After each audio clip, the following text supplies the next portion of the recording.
नमस्कार, आप देखें वाइस नेशन। मैं हूं आपके साथ रिंकी सिंह। वक्त हो चला देवभूमि समाचार का। बढ़ते हैं खबर की ओर। खबर ऊधम सिंह नगर से, जहां पे बहुचर्चित दोहरे हत्याकांड का पुलिस ने खुलासा किया है। कातिल ने शव को कई टुकड़े करके फेंके थे। ऊधम सिंह नगर पुलिस द्वारा सनसनीखेज दोहरे हत्याकांड का खुलासा करते हुए पारिवारिक रंजिश में जमीन जात को लेकर की गई थी मृतका की हत्या और योजना में शामिल न होने पर दूसरे व्यक्ति की भी हत्या व पहचान छुपाने के लिए शवों के टुकड़े टुकड़े कर नदी में बहा दिए गए। अभियुक्त द्वारा सबूत मिटाने की हर संभव कोशिश की गई। रामपुरा काजी केलाखेड़ा में दोहरे हत्याकांड का पुलिस द्वारा अथक प्रयास के बाद किया गया सनसनीखेज खुलासा। 2 अभियुक्त गिरफ्तार, हत्या में प्रयुक्त हथियार भी बरामद।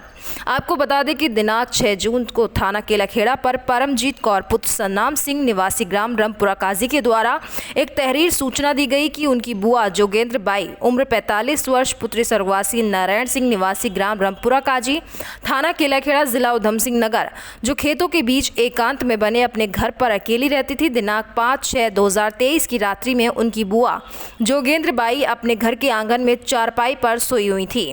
दूसरे दिन सुबह घर में नहीं मिली। चारपाई पर बिस्तर लगा हुआ था और प्राप्त सूचना के आधार पर जोगेंद्र बाई उपरोक्त की गुमशुदगी दर्ज कराई गई। वह ग्राम रामपुरा काजी आसपास के क्षेत्र में गुमशुदगी महिला की काफी तलाश की गई। दिनांक 7/6/2023 के ग्राम रामपुरा के निकट बोर नदी में पुलिस व स्थानीय लोगों की मदद से सर्च अभियान चलाया गया तो नदी के अंदर से कुछ कपड़े व 3 मानव अंग, एक दाहिना पैर की जांघों के बीच की टांग व एक बाएं पैर की जांघ के नीचे की कटिंग टांग व एक दाहिने पैर की एड़ी से नीचे कटा हुआ पंजा बरामद हुआ। बरामद मानव अंग में से 2 कटी हुई टांगे व कपड़ों के आधार पर की गई थी शिनाख्त जोगिंदर बाई के रूप में। मृतका की पुत्री सोनम कौर द्वारा अपनी मां जोगिंदर की हत्या करने वाले एवं साक्ष्य को छुपाने के संबंध में थाना केलाखेड़ा में मुकदमा दर्ज कराया गया था। केलाखेड़ा से रक्षपाल सिंह की रिपोर्ट। दिनांक 7/6/2023 को जो केलाखेड़ा थाना क्षेत्र में एक छोटा नदी बहती है, वहाँ पे गांव हमारा गुलाब का माजरा और कौन सा है वो रामपुरा काजी के बीच में, तो वहाँ पर कुछ मानव अंग दिखे गए। उससे पिछले एक दिन पहले हमारा जोगेंद्र कौर करके एक औरत है, वही रामपुरा काजी की रहने वाली, वो जो सुबह से मिसिंग थी, उसको केलाखेड़ा पुलिस ने शाम को ही गुमशुदगी दर्ज करा दी थी। 7 तारीख को जब ये मानव अंग मिलने से बहुत ज़्यादा सनसनी फैल गया है एंड उसके बाद शाम तक ये भी पता चल गया कि भाई वो पैर के गांठ से और कपड़ों से आइडेंटिफाई हो गए थे जोगेंद्र का है। तत्काल हमने 302 का मुकदमा लिख दिया था जोगेंद्र कौर पे और विवेचना के दौरान हमने डीएनए टेस्ट को मिलान करने के लिए हमने जोगेंद्र कौर की बेटी का डीएनए टेस्ट की मिलान के लिए भेजा था। इसी विवेचना के दौरान हमको एक हैरतन चीज़ हमारी संज्ञान में आई कि उसी गाँव में एक और गुरमीत करके व्यक्ति है, वो भी मिसिंग चल रहा है उसी दिन से, तो उसकी भी हमने इस इन्वेस्टिगेशन में शामिल कर दिया। एक और पंजा मिला था जिसमें एक इसमें नाखून नहीं था, बाद में वो भी आइडेंटिफाई हुआ, संभवतः है गुरमीत हो सकता है करके, तो हमें शक था कि ये डबल मर्डर है। तो धीरे धीरे गहनता से पूछताछ, सीडीआर, आईपीडीआर और टेक्निकल और मैनुअल, ये तीनों का समागम बोलिए, रिपीटेड राउंड्स ऑफ पूछताछ के बाद कहानी थोड़ा सा धुंधला से क्लियर होते जाएंगे। एंड जो गैप्स था लोगों की कहानियों में, ये डे 1 से ये पूछताछ किया जा रहा था इनसे, धर्मेंद्र से, जबकि गुरुदेव उसी दिन से भागा हुआ था। धर्मेंद्र हमको हमेशा कुछ कुछ इंपॉर्टेंट चीज़ों पे गुमराह करता रहा कि वो वहाँ पे नहीं गया था करके। बाद में सीडीआर में वो मैच हो गया। उसके बाद जो है जब चीज़ें खुल के आ गई, सीडीआर और सब चीज़ें, अन्य गवाह भी सामने आ गई, तो इसके द्वारा ये कबूला गया। बाद में कहानी ये निकलती है कि ये दोनों बहुत ज़्यादा नशे में थे और आदतन से नशेड़ी है, इनके ऊपर क्राइम्स भी है और वो पूरा गांव जिसकी हम बात कर रहे हैं, बहुत ज़्यादा क्राइम्स है वहाँ पे, बहुत ज़्यादा, मतलब बहुत ज़्यादा। 302, 307 तो आम बात है उस पार्ट ऑफ गांव में। तो इनका हमेशा ये था कि भाई इनको तो कोई कुछ नहीं देता था, लेकिन गुरमीत को इन्होंने 3000 रुपये दे रखे थे कि उसके बदले में एक कुछ कार्ट्रिज ले आओ और तमंचा के लिए करके। हुआ क्या, कई दिन पहले पैसे दिया था, वो तो दारू पी गया उस पैसे का, उल्टा कुछ भी नहीं लाता था। उस दिन भी दिन में इनके बीच में हॉट टॉक हुई कि भाई तो आज तो तुम जाके लेके ही आना कुछ कारतूस हमारे लिए करके, हमें कुछ काम के लिए चाहिए। उस दिन भी वो दारू पी के आया गुलाब का मजरा से, तो इनकी हॉट टॉक हो गई नदी किनारे में। तो गुरमीत जो है पतला दुबला था, उसने ये बोला कि तुम क्या करोगे, तुम लोग, तुम दोनों क्या मार दोगे मुझे, मैं तो रिश्तेदार हूँ तुम्हारा, ये सब करके। पर इनकी इतनी नशा थी कि इन्होंने एक गमछा में ऐसा पकड़ के इसका गला घोटा तो वो मर ही गया। तब उनको रियलाइज़ हो गया कि हमने तो बड़ा क्राइम कर दी। तो उसके बाद वहीं पे जंगलात में झाड़ियों में लाश छुपाया इन्होंने, फिर घर गए, खाना खाए, फिर अच्छे से प्लान बनाया। अब हमने एक मर्डर करा, अब हम जोगेंद्र को भी निपटाते करके। अब जो जोगेंद्र कैरेक्टर है ना, जो ये हमारी महिला है, वो बहुत समझदार और सुलझी हुई और अमीर उस गांव के लिहाज से ठीक थी, मेहनत मजदूरी करती थी, कोई उल्टी आदत नहीं थी, क्योंकि परिवार में ऐसा कोई क्रिमिनल्स वाला थी नहीं, एक ही लड़की थी जिसको शादी करके भेज दिया था। तो इसी के खानदान में जिसके घर में भी प्रॉब्लम होता था, ये उसको पैसे देती थी और बदले में उनकी ज़मीन गिरवी पे रखती थी। ऐसा करते करते विगत कई सालों से इन्हीं के रिश्तेदारों की, मैक्सिमम रिश्तेदारों की छोटी छोटी टुकड़े उसने ज़मीन को गिरवी पे ले लिया है और रहती अकेली थी, उनकी बेटी का शादी कहीं और करा था। इनकी खानदान में जोगेंद्र को लेके बहुत ईर्ष्या था कि भाई हमें जब भी प्रॉब्लम होती है पैसे देती है और बदले में ये ले लेती है करके। सबके ज़मीनें गिरवी रखी थी, किसी का भैंस ले लिया, किसी का वो ले लिया, गाय ले लिया, ये ले लिया, ज़मीन वमीन प्रॉपर्टी मकान सब कुछ गिरवी पे लेती थी, पैसे देती थी। तो बेसिकली इकट्ठा करती थी, लैंडलॉर्ड टाइप। तो उस बात को लेके इनके ये जो क्रिमिनल्स है ना, इनकी खानदान में ये जमती नहीं थी ये बात। जोगेंद्र से पहले से ही नफरत था। उस दिन रात को इन्होंने डिसाइड किया कि एक तो कर लिया, अब आज जोगेंद्र को भी निपटाते जाके। तो 10:30 बजे के आसपास गए, बुआ थी, इसकी खुद की बुआ थी वो। तो बुआ चलो 1 मिनट खेत में चल के आते हैं, वहाँ पे कुछ दिखाना है तुमको करके। तो उसने गई और जैसे ही वो 4 कदम आगे चली, फिर उसको भी गला घोट दिया इन दोनों ने। फिर दोनों गाड़ियाँ इकट्ठा करा, दोनों लोगों ने दोनों बॉडियाँ इकट्ठा करा पानी में बहाव में। पानी का लाश का बोझ हल्का हो जाता है, तो सीधे पानी रास्ते 1-2 किलोमीटर आगे चले, फिर बॉडी को किनारे करा और ये आरी पटल और क्या बोलते हैं कुल्हाड़ी से कई सारे टुकड़े करे इन्होंने, कई सारे टुकड़े करे, वहाँ पे डिस्पोज ऑफ करके आ गए। जो अदृष्ट बताया था, हमको कुछ टुकड़े तो मिले और 6 दिन बाद भी हमको और कोई टुकड़े नहीं मिले हैं। इस प्रकार जो है ये घटना जो है बहुत ही दुर्भाग्यपूर्ण है और मानव दिमाग का बर्बरता को भी दिखाता है, बहुत ही दुर्भाग्यपूर्ण है। हम उम्मीद करते हैं कि वहाँ पे सीओ साहब को और एसएचओ को मैं निर्देश दे रहा हूँ कि लगातार जो है कुछ मतलब गुरुद्वारा और ऐसे संगठन हो गया, सामाजिक संगठनों से मिल के वहाँ पे अवेयरनेस सेशंस चलाइए और वहाँ पे खुद भी जाइए और उस गांव में जो है ये सब क्राइम से थोड़ा सा निकालना पड़ेगा ये सब, है ना। तो बट अंत में हमारी टीम को बहुत बहुत धन्यवाद और बधाई और शुभकामनाएं कि इतनी गहनता से, इतनी संवेदनशील मामला को लॉ एंड ऑर्डर भी टैकल करना था, पब्लिक को भी टैकल करना था, परिवार को भी हैंडल करना था, ऊपर से प्रेशर भी रहता है डबल मर्डर का। इसके बावजूद भी धैर्य और संयम के साथ काम लिया और बिल्कुल सलीके से इन्वेस्टिगेशन किया। इसको बोलते हैं ना, प्रोफेशनल पुलिसिंग का ही रिजल्ट मिलता है, भले डिलेड मिलता है पर सही मिलता है। हमारा डीजीपी साहब यही कहते हैं। तो इसी बात को मैं टीम को भी दोहराना चाहूँगा, प्रोफेशनल पुलिसिंग का कोई ऑल्टरनेटिव नहीं है, करते रहना चाहिए। बात करें डीएनए हो चुका है, हमने तीनों जो सैंपल्स लिया है, हमें मानव अंग मिल चुके हैं, उनको अलग अलग डीएनए सैंपल मिला है और उसका मिलान हम गुरमीत का एक बेटा एक बेटी और जोगेंद्र को एक बेटी के साथ मिलान कर रहे हैं। वो इन्वेस्टिगेशन का पार्ट है। आइडेंटिफिकेशन तो परिवार वालों ने कर भी दिया, पर इन्वेस्टिगेशन के मजबूत साक्षी के लिए हम डीएनए मिला रहे हैं। तो टीम को 2000 रुपये का cash reward and SP crime साहब जिसको भी चुनेंगे हम उनको मैन ऑफ द मंथ का इसके लिए करेंगे। टीम को बहुत अच्छा रिवॉर्ड है। सर इसमें कम समय तो काफ़ी लगा होगा इन लोगों को, क्या किसी को दिखाई नहीं दिया था उसमें? देखिए वो समय ज़्यादा लगा नहीं, रात को 10 बजे का वारदात है, सुबह 5 बजे तक इनको 7 घंटे का टाइम था और नदी तो इतनी फोर्स से बह रही थी, इनको तो काट के नदी में ही तो डालना था, लास्ट में काट के नदी में ही तो डालना था। और वो वहाँ पे गांव में जाएंगे, आपको विश्वास हो जाएगा कि हार्डली 50 मीटर दूर में है वो नदी, बहुत ज़्यादा दूर नहीं है नदी। आज वो नदी इतना बड़ा भी नहीं है कि भाई नाव लेके उतरना पड़ता है, आदमी उतर सकता है, मतलब यहाँ तक आता है छाती के अंदर। छोटी नदी है वो और अच्छी बहाव की नदी है। इनका तो दिन रात का वो रिश्ता है वहाँ पे, मतलब दिन रात जाते रहते हैं वहाँ पे, तो इनके लिए तो रेडीमेड प्लेटफॉर्म है वो उसके लिए। क्या क्या आपसे बरामद हुई? देखिए वो 2 टांग है और एक पंजा है और कुछ अन्य मानव अंग है जो विभिन्न पार्ट्स का है, जो अभी इनके हिसाब से बरामद हुआ है।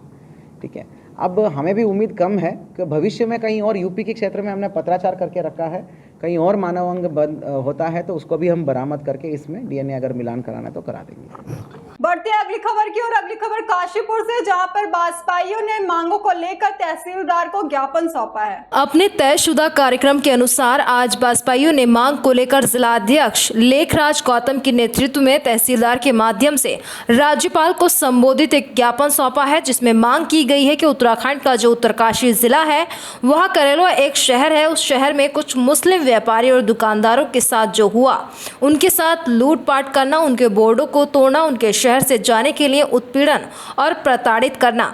हम ये चाहते हैं कि उत्तराखंड देवभूमि है और यहाँ सभी धर्मों के लोग रहते हैं।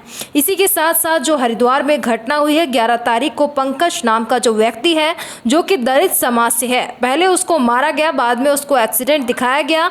हम यही चाहते हैं कि ये जो घटनाएं हो रही हैं दलित और मुसलमानों के साथ, इनको रोका जाए। जिस तरह से आए दिन मुसलमानों के साथ किया जा रहा है, चाहे वह सरकार के नियमों का उल्लंघन करने पर मज़ार तोड़ने की बात हो, इसलिए हम चाहते हैं कि इन सब चीज़ों को बंद करा जाए और इन्हीं चीज़ों को लेकर राज्यपाल के नाम ज्ञापन दिया है। बसपाइयों ने चेतावनी दी कि यदि मुसलमानों और दलितों का उत्पीड़न बंद नहीं हुआ तो बसपा के कार्यकर्ता सड़कों पर उतरकर धरना प्रदर्शन करने को बाध्य होंगे, जिसकी स्वयं की जिम्मेदारी उत्तराखंड सरकार की होगी। आज हम महामहिम माननीय राज्यपाल जी के नाम से ज्ञापन दे रहे हैं तहसीलदार साहब के माध्यम से। आज ज्ञापन में जो हमारी मांग है, उत्तराखंड के राज्य में जो उत्तरकाशी ज़िला है, ज़िले में परोला एक शहर है, उस शहर के अंदर कुछ मुस्लिमों के साथ जो वहाँ दुकानदार हैं, जो व्यापार करते हैं, उन व्यापारियों के साथ, उनकी दुकानों के साथ लूटपाट करना, उनके बोर्डों को तोड़ना, उनको वहाँ से इतना उत्पीड़न करना, प्रताड़ित करना कि वहाँ से शहर को छोड़ने के लिए उनको अल्टीमेट दे रखा है। हम ये चाहते हैं कि उत्तराखंड जो है देवभूमि के नाम से सभी धर्म के लोग रहते हैं, चाहे हिंदू हो या मुस्लिम हो, सिख हो, ईसाई हो, बौद्ध हो, सभी धर्म के लोग रहते हैं। और यहाँ संत महापुरुषों ने बड़ी तपस्या करी है और यहाँ से गंगा भी बहती है, जमुना भी बहती है। यहाँ पर सभी धर्म के लोग हैं। और उसके साथ साथ जो हरिद्वार में घटना घटित हुई है, पंकज नाम का व्यक्ति है, 11 तारीख को, जो दलित समाज का है, उसके साथ पहले उसको मारा गया, मारने के बाद में उसके साथ एक्सीडेंट करके घटना दिखाई गई। इन चीज़ों को लेकर, दोनों मांगों को लेकर आज हम ज्ञापन दे रहे हैं माननीय राज्यपाल के नाम से। हम ये चाहते हैं कि ये जो घटना हो रही है दलित और मुस्लिमों के साथ, ये उत्तराखंड सरकार इनको बंद करे। जिस तरीके से आए दिन मुस्लिमों के साथ कहीं ना कहीं, चाहे वो मज़ार तोड़ने की बात हो, चाहे उनके सरकार के नियम कानूनों का एक उल्लंघन करते हुए उनके हिसाब से उनको तोड़ने के नाम से जो उनको वंचित किया जा रहा है, उसी तरीके से हम चाहते हैं, उत्तराखंड सरकार से मांग करते हैं ये चीज़ों को बंद करा जाए। और जिस तरीके से ये घटना घटी जा रही है, इनको तत्काल इसकी जांच सीबीआई से कराकर जो दोषी हैं, दोषियों के खिलाफ कानूनी कार्रवाई की जाए।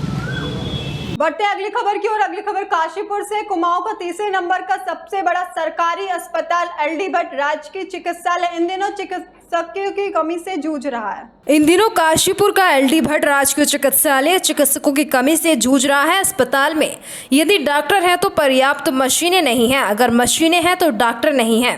बस अस्पताल रेफर सेंटर बनकर रह गया है। जबकि उत्तर प्रदेश के समय इस अस्पताल में डॉक्टरों की भरमार होती थी, मगर अब लाखों की आबादी वाले काशीपुर के सरकारी अस्पताल में महज कुछ ही डॉक्टर हैं जो मरीजों का इलाज कर रहे हैं। और यही कारण है कि सरकारी अस्पताल में इन दिनों मरीज इधर उधर मायूस आसानी से देखे जा सकते हैं।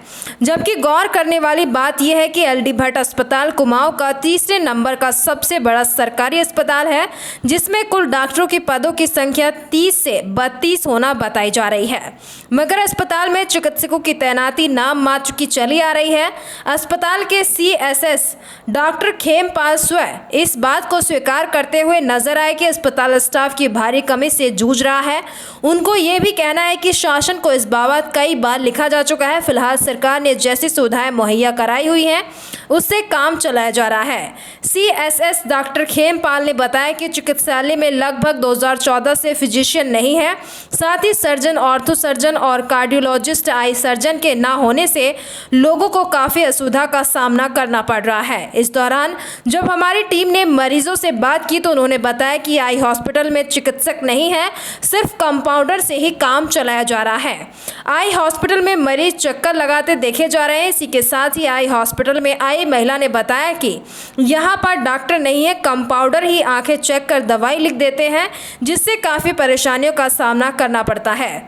मरीज महिला का कहना है कि उत्तराखंड सरकार को चाहिए कि वह जल्द से जल्द अस्पताल में चिकित्सकों की तैनाती करे, तभी जाकर लोगों का भला हो सकता है। काशीपुर से आकाश गुप्ता की रिपोर्ट। में जो है डॉक्टरों की भारी कमी देखी गई है और यहाँ पर जो है मरीज़ बहुत ज़्यादा परेशान हो रहे हैं। ऑर्थो का डॉक्टर नहीं है, यहाँ कार्डियोलॉजिस्ट नहीं है, यहाँ पर जो है फिजिशियन नहीं है, स्टाफ नर्सों की भी कमी है। क्या है पूरा ये किस तरीके की मांग आपने रखी है सरकार से? ये पद जो यहाँ पे एलडी भट्ट हॉस्पिटल में पद काफ़ी समय से खाली चल रहे हैं, जिसमें फिजिशियन तो है ही नहीं, बहुत लंबे समय से फिजिशियन यहाँ पे है ही नहीं। 2 पद हैं, दोनों के दोनों खाली चल रहे हैं। और हड्डी रोड विशेषज्ञ भी नहीं है, अभी नेत्र सर्जन का भी उन्होंने VRS ले लिया है, तो वो भी खाली चल रहा है पद। एक पद पैथोलॉजिस्ट का भी खाली चल रहा है यहाँ पे, और चर्म रोग विशेषज्ञ का भी खाली चल रहा है, मनोरोग विशेषज्ञ का भी खाली चल रहा है। और हमारे पास स्टाफ की बहुत कमी है। मैं रेडियोलॉजी का काम मैं खुद देख रहा हूँ, स्टाफ नर्स हमारे पास बहुत कम है, 13 स्टाफ नर्स काम कर रही है, 17 वैकेंट खाली चल रही है, 30 हमारे पोस्ट है। जो अस्पताल पिछले समय में 300 से 400 OPD देखता था, आज जो है बिल्कुल नाम मात्र के लिए OPD है, क्या कहना है? यही विशेषज्ञ डॉक्टर की कमी होना, तो उनके कारण थोड़ा OPD में कमी तो आई है। अब लगभग प्रतिदिन 300 प्रतिदिन के एवरेज से हम ये आ रहे हैं रोगी हमारे हॉस्पिटल में। बताया जा रहा है कि यहाँ पर जो है जो मरीज़ आते हैं उनको रेफ़र कर दिया जाता है जब डॉक्टर नहीं होते हैं तो? वो तो निश्चित, नहीं तो मरीज को तो सुविधा देने के लिए हायर सेंटर में रेफ़र करना ही पड़ता है। तो अब सरकार से आपने क्या डिमांड रखी है डॉक्टरों की? वो सरकार के संज्ञान में है और CMO साहब को भी अवगत कर दिया गया है। जैसे डॉक्टर अभी बीच में ट्रांसफ़र हुए थे, अभी LD भट्ट को कोई डॉक्टर मिला ही नहीं। सुना जा रहा है कि यहाँ पर जो है जो अटैचमेंट है जिनका स्टाफ नर्सों का, उनका वेतन भी 4 महीने से नहीं मिला है। अब ये तो हमारे संज्ञान में नहीं है, वो दूसरे इंस्टीट्यूट से यहाँ पे अटैच है, मेडिकल कॉलेज से हैं वो, इसलिए तो उनका भी समायोजन होना है, तो उसके बाद ही वेतन की कार्रवाई हो पाएगी। आप किस वजह से आए हो, क्या देखा आपने? मैं अपना आँख चेक कराने के लिए आया हूँ। एक आँख में मोतियाबिंद है और ये बोल रहे हैं कि डॉक्टर नहीं है, तो ये कैसे मालूम कि डॉक्टर साहब नहीं है? हॉस्पिटल खुला कोई है? हॉस्पिटल खुला है, इनकी क्लिनिक भी खुली है, लेकिन मैं कई बार आया हूँ, डॉक्टर साहब नहीं मिलते।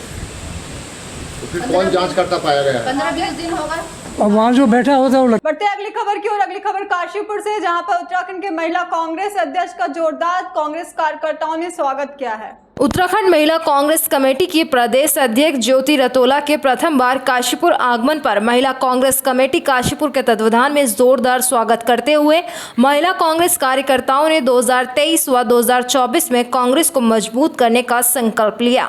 इस अवसर पर महानगर महिला कांग्रेस कमेटी की अध्यक्ष पूजा सिंह ने प्रदेश अध्यक्ष ज्योति रतोला का स्वागत करते हुए उन्हें स्मृति चिन्ह भेंट किया। कार्यक्रम का संचालन करते हुए उत्तराखंड महिला कांग्रेस कमेटी के वरिष्ठ प्रदेश अध्यक्ष अलका पाल ने कहा कि उत्तराखंड में भाजपा का चेहरा जनता के सामने आ चुका है। उत्तराखंड महिला कांग्रेस कमेटी के प्रदेश अध्यक्ष ज्योति रतोला ने कहा कि भाजपा के शासन काल में महिलाओं का उत्पीड़न हो रहा है। वहीं प्रदेश अध्यक्ष ने भाजपा पर तंज कसते हुए कहा कि भाजपा की कथनी और करनी में अंतर है। बेटी पढ़ाओ बेटी बचाओ का नारा देने वाले भाजपा का मुंह चेहरा जंतर मंतर पर धरना दे रही है। महिलाओं के यौन उत्पीड़न के मामले में जनता के सामने आ चुका है। बढ़ते हैं अगली खबर की ओर। अगली खबर डोईवाला से, जहां पर नगर पालिका प्रशासन ने अभियान चलाकर अतिक्रमण हटाया है। इसके साथ ही सत्यापन की कार्रवाई भी की। नादेड़ डोईवाला तहसील के अंतर्गत देहरादून ऋषिकेश मार्ग में डोईवाला, कन्हरवाला, भनियावाला, जॉली ग्रांड बाजार क्षेत्र में तहसील प्रशासन, पुलिस और नगर पालिका द्वारा संयुक्त रूप से अस्थायी अतिक्रमण हटाने की मांग की गई। इस अभियान के अंतर्गत सड़क मार्ग में अस्थायी रूप से लगाई गई सब्जी व फलों की ठेलियां और फुटपाथ पर लगाई गई दुकानों को हटाया गया और चालान की कार्रवाई करते हुए अर्थदंड वसूला गया।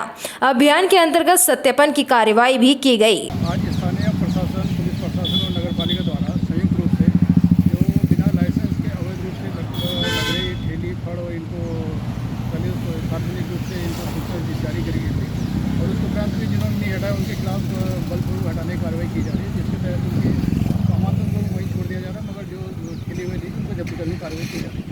निरंतर जाती है क्योंकि अतिक्रमण से यातायात पूरी तरह प्रभावित हो रहा है और बिना पुलिस वेरिफिकेशन और बिना लाइसेंस के कई लोग, भारी लोग आकर यहाँ ठेले लगा रहे हैं। ये डोईवाला से डोलीघाट के बीच पाया जा रहा था कि काफ़ी बाहरी व्यक्ति के द्वारा इस तरह की किनारों में ठेली आदि लगा करके यातायात को बाधित किया जा रहा है और जिससे दुर्घटना की स्थिति बनी रह रही है। इसके दृष्टिगत आज सामूहिक रूप से नगर निगम और पुलिस की टीम द्वारा ट्रैफिक जाम अभियान चलाया जा रहा है। इसके तहत जो उनका चालान किए जा रहे हैं, जो उनके द्वारा नियम का उल्लंघन किया जा रहा है और इसके अलावा जो गलत तरीके से ठेली आई हैं उसको अपने कब्जे में बड़ा